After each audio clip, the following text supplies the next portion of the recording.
Someone's listening to this and maybe they haven't made any upgrades in their life yet, or they have a family member or a friend where they know it's time to maybe nudge them again to make some upgrades in their diet. Are there like three basic things that you would love to see people edit or upgrade when it comes to what they're consuming on a daily or weekly basis? Yeah, so number one is definitely the fats that you're using to cook with, for sure. So if it comes in a big plastic bottle, clear bottle, just throw it out and replace it with these better for you oils, olive oil, avocado oil, coconut oil, ghee, butter, tallow. So that's the first big one. For those who are eating meat, I think the quality of meat that you're eating does matter.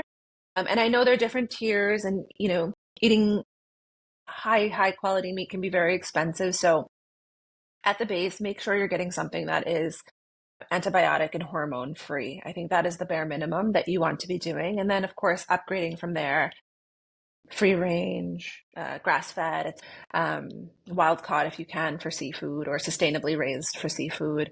That's the second one. And then the third one would be the processed foods. So by processed foods, I mean highly processed foods. We all have some form of processed foods in our kitchen, and we need them for our busy lives. But those highly processed foods, where I say just read the label, and if it has more than 10 ingredients, um, and you don't understand a lot of them, then when that product is done, maybe don't rebuy it. Maybe Yeah. find an alternative. Or maybe it's a food that isn't needed in your everyday life. I think those would be my top three.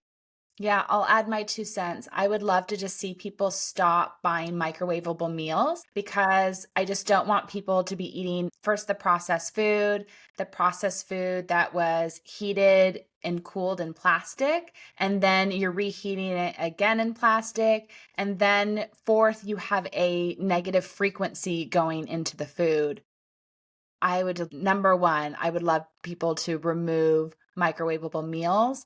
And number two, I would love to see fast food evolve. I know it will never Yes. go away forever, but there's a way that we can make it more health supportive, more fresh, and more, just more delicious and nourishing.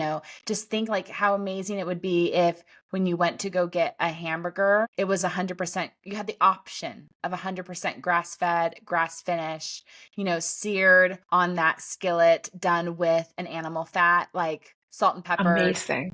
Like, I mean, Yes. it doesn't have to be complicated, like not Yeah. iodized salt, real salt. Like, I think fast food can be healthy because it can just be food. You're just getting it in a more convenient way. And especially with technology these days, you can order it in advance. So it's actually not fast. It's just done within your convenience. So I'm hoping that people like you and I just continue to speak up and share and help evolve